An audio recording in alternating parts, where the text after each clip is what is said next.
Welcome to my channel से प्रकाश classes. दोस्तों, आज ह्यूमन ब्रेन के विषय में पढ़ेंगे, स्पेशली रूप से सेंट्रल न्यूरो सिस्टम के विषय में पढ़ेंगे, जिसे सीएनएस कहा जाता है। चलो दोस्तों देखते हैं। सीएनएस जिसे कहा जाता है central neuro system, central neuro system.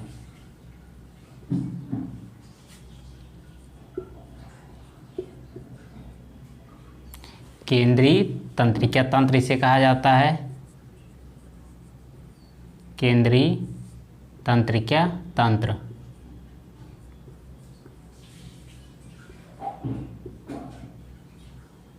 केंद्रीय तंत्रिका तंत्र कहा जाता है। अब चलो देखते हैं दोस्तों, इसका फंक्शन या क्या इसका कार्य होता है। फंक्शन देख लेते हैं। फंक्शन दोस्तों सबसे पहले बॉडी को बैलेंस करता है,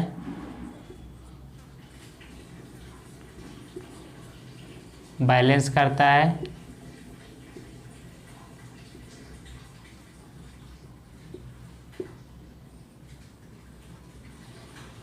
उसके बाद देखते हैं और वॉलंटियर एक्टिविटी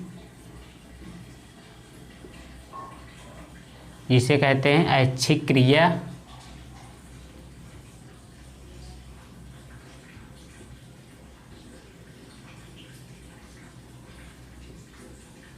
ऐच्छिक क्रिया को दोस्तों क्या करता है, कंट्रोल करता है या नियंत्रण करता है। ऐच्छिक क्रिया को नियंत्रण करता है।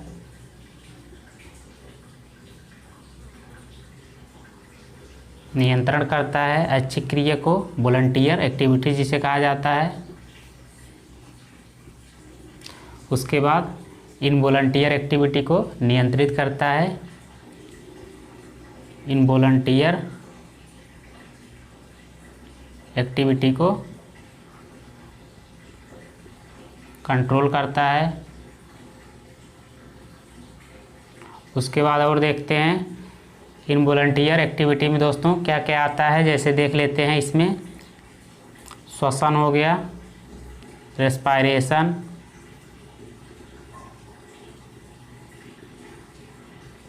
रेस्पायरेशन हो गया। लंग्स होता है जो, तो लंग्स का वर्क हो गया, लंग्स के कार्य। किडनी, किडनी के कार्य हो गए। ये सब दोस्तों इनवॉलंटरी एक्टिविटी के अंतर्गत आते हैं। इनको हम चाहकर भी रोक नहीं सकते हैं। उसके बाद और देखते हैं, इसका फंक्शन है दोस्तों। उसके बाद और देखते हैं क्या है।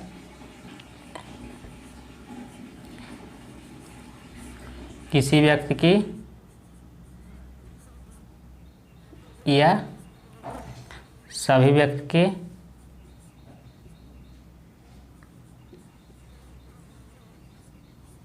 किसी व्यक्ति मतलब दोस्तों सभी, ये इसीलिए मैं सभी यहाँ पे लिख दिया हूँ। एक कंट्रोल करता है, कंट्रोल एंड कमांड सिस्टम होता है, कंट्रोल एंड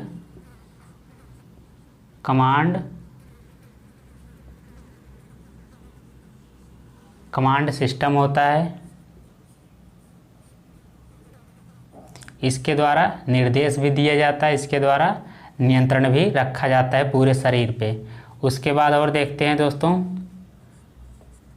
रिदम को बनाए रखता है,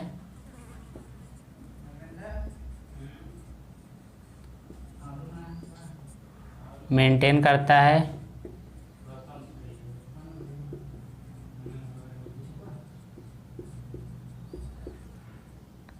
रिदम जैसे दोस्तों क्या है, जैसे हमारा हृदय में, हमारे हृदय का जो पंप कर रहा है वो तो पंप करेगा। जैसे किडनी के द्वारा क्या किया जाता है दोस्तों, फिल्ट्रेशन किया जाता है। ये सब काम दोस्तों लगातार एक क्रमबद्ध तरीके से चलता रहता है। उसे क्या कहते हैं, रिदम। किसी अंग के लयबद्ध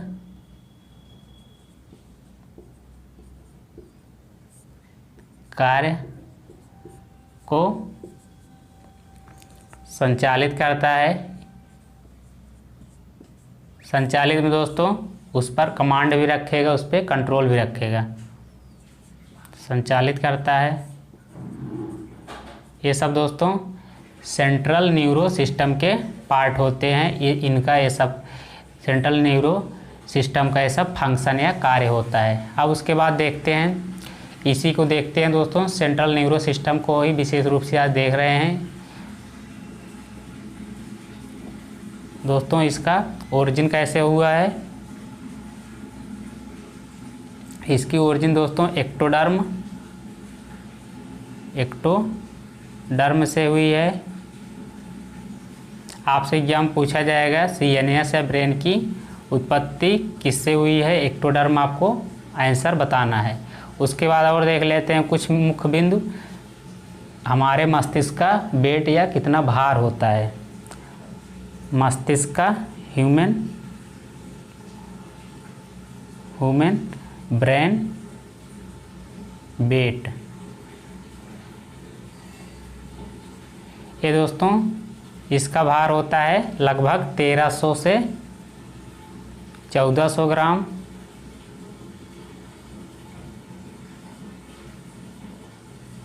एग्जाम में जब दोस्तों 1300 और 1400 दिया रहेगा तो आपको 1400 पे टिक करना है, 1300 पे नहीं करना है।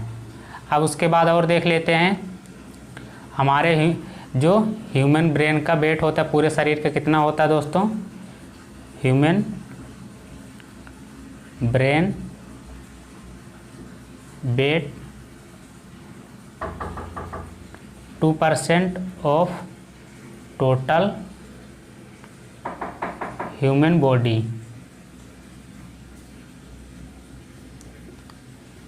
दोस्तों आप लोग चलो दोस्तों उसके बाद और देख लेते हैं कुछ मुख्य बिंदु। जैसे हमारे शरीर में सबसे ज़्यादा ऑक्सीजन का कंज्यूम किसके द्वारा किया जाता है? सबसे ज़्यादा ऑक्सीजन का खपत या कंजप्शन कहते हैं, किसके द्वारा किया जाता है? आपका आंसर होगा दोस्तों ह्यूमन ब्रेन या ब्रेन। आपका आंसर होगा ब्रेन। सबसे ज़्यादा ऑक्सीजन का खपत किसके द्वारा किया जाता है? ब्रेन के द्वारा किया जाता है। अब उसके बाद दोस्तों एक दो बिंदु और देख लेते हैं, जैसे सेंट्रल न्यूरो सिस्टम का। इसमें दोस्तों क्या होगा? उसके बाद ये जैसे भूख और प्यास को भी नियंत्रण करता है। यहाँ पर देख लेते हैं इसका CNS दोस्तों भूख और प्यास को भी नियंत्रण करता है। भूख एवं प्यास जिसे कहते हैं दोस्तों, भूख एवं प्यास को नियंत्रण करता है। उसके बाद जितनी एंडोक्राइन दोस्तों ग्लैंड होती हैं उनके द्वारा कितना हार्मोन रिलीज किया जाएगा, ये सब कार्य भी सेंट्रल न्यूरो सिस्टम या केंद्रीय तंत्रिका तंत्र के द्वारा ये सब किया जाता है। चलो दोस्तों आप लोग इसे नोट डाउन कर लीजिए। चलो दोस्तों देख लेते हैं, जो हमारा ब्रेन होता है एक बाहरी कवर से ढका हुआ होता है। इसका नाम दोस्तों क्या होता है? इसका नाम होता है स्कल या खोपड़ी। स्कल कहते हैं इंग्लिश में, हिंदी में इसे खोपड़ी कहते हैं। अब उसके बाद देख लेते हैं, खोपड़ी और ब्रेन के बीच में ऐसे कुछ परत पाई जाती है।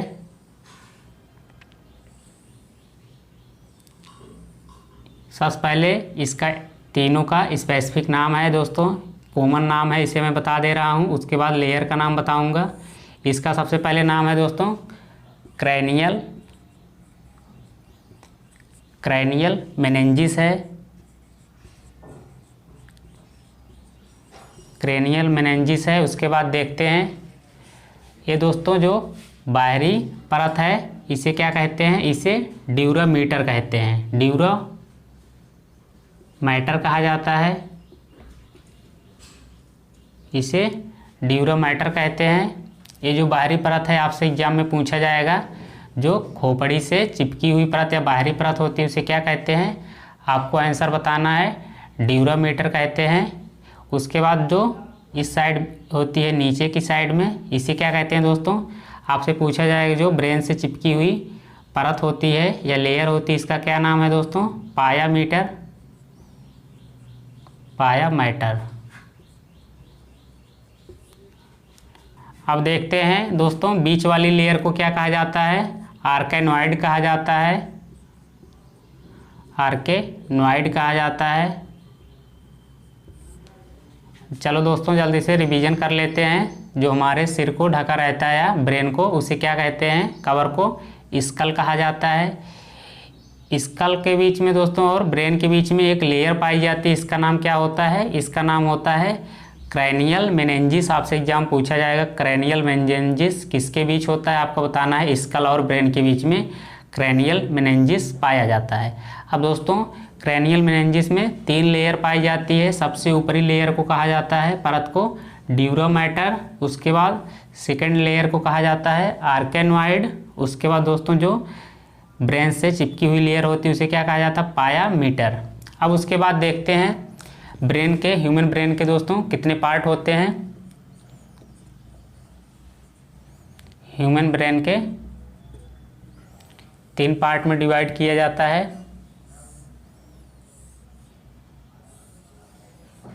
सबसे पहले देखते हैं फोर ब्रेन होता है, फोर ब्रेन होता है। दूसरा होता है मिड ब्रेन,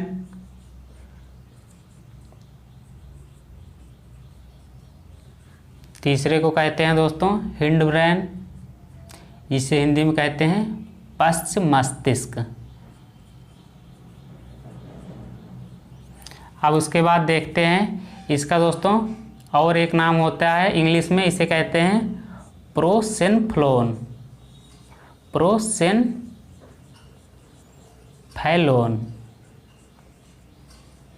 इसे दोस्तों मिड ब्रेन को क्या कहा जाता है, इसे कहा जाता है मीसोसेफ्लोन,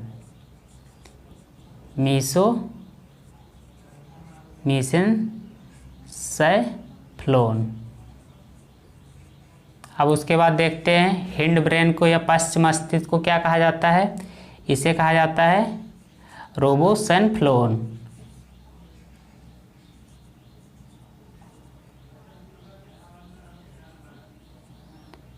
सेनफ्लोन।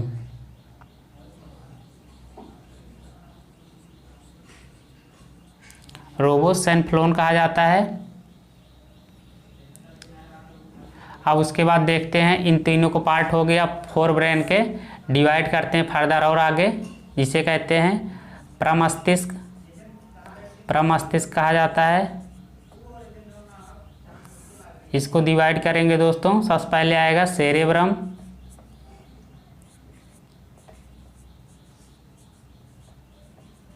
उसके बाद दोस्तों थैलेमस आएगा,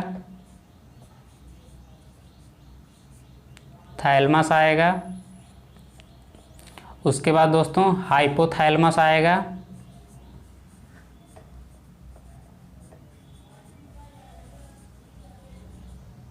हाइपोथैलेमस आएगा।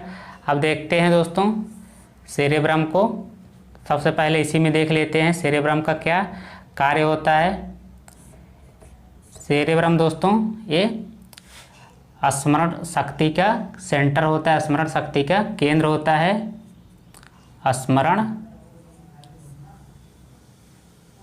स्मरण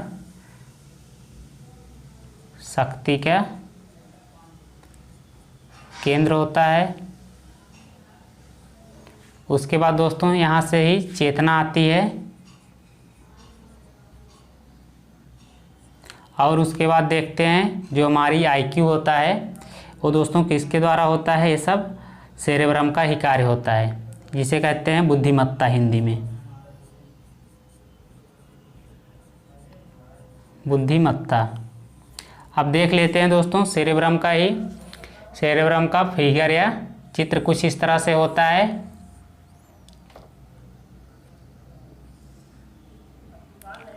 दोस्तों ये 2 पार्ट में डिवाइड होता है। अब दोस्तों देख लेते हैं सेरेब्रम का, सेरेब्रम 2 पार्ट में डिवाइड होता है दोस्तों। ये राइट हो गया, इसे राइट पोल कहा जाता है, राइट पोलर हो गया। ये दोस्तों लेफ्ट पोलर हो गया।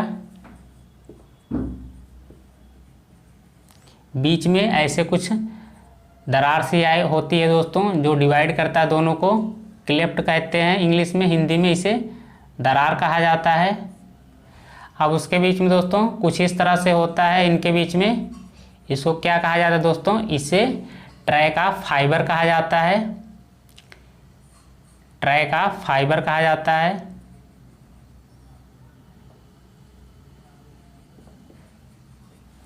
ट्रैक ऑफ फाइबर कहा जाता है।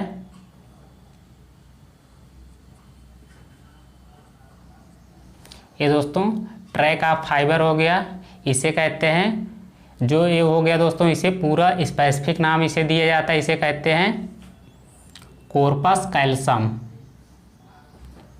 Corpus calcium.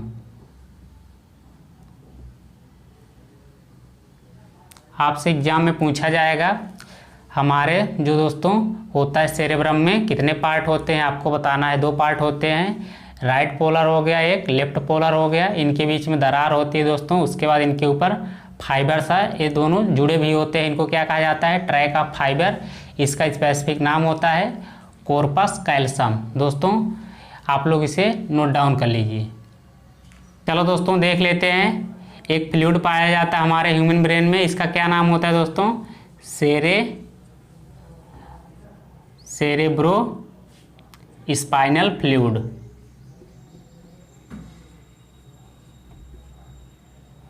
Cerebro spinal fluid पाया जाता है। अब देखते हैं दोस्तों, आप लोग इसे नोट करके लिखिए, इम्पॉर्टेंट है। इसका क्या कार्य होता है दोस्तों, जैसे हमारे सिर में कभी कभार शॉक होता है या झटका लगता है, उसको दोस्तों एब्जॉर्ब करता है इसके द्वारा। ये आप कह सकते हैं हमारे सिर को प्रोटेक्ट करता है, प्रोटेक्ट करता है दोस्तों। उसके बाद ये फ्लूइड के माध्यम से दोस्तों हमारे मस्तिष्क को पोषण प्रदान करता है, न्यूट्रिशन प्रदान करता है दोस्तों। जैसे कि हम जानते हैं जहाँ पोषण होगा वहाँ पे मेटाबॉलिज्म की प्रोसेस होगी, प्रक्रिया होगी, जिसके परिणाम स्वरूप दोस्तों वेस्टेज भी होगा वहाँ पे। वेस्टेज को रिमूव दोस्तों इसी के माध्यम से किया जाता है, वेस्ट को रिमूव इसी के माध्यम से किया जाता है दोस्तों। इसका नाम होता है, जो हमारे सिर में फ्लूइड पाया जाता है उसको आपसे एग्जाम पूछा जाएगा, जो हमारे सिर में फ्लूइड पाया जाता है उसका क्या नाम होता है, आपको बताना है। सेरेब्रो स्पाइनल फ्लूइड होता है, उसका क्या कार्य होता है आपको बताना है। शॉक को एब्जॉर्ब करता है या उसके बाद हमारे ब्रेन को पोषण या न्यूट्रिशन प्रदान करता है। उसके बाद जो हमारे ब्रेन में दोस्तों वेस्टेज होता है उसके माध्यम से रिमूव किया जाता है। दोस्तों मैं अपना वीडियो यहीं पे एंड करना चाहता हूं। आप लोग को हमारा वीडियो अच्छा लगा जिसे अभी शेयर कीजिए, सब्सक्राइब कीजिए। आप सभी साथियों का धन्यवाद।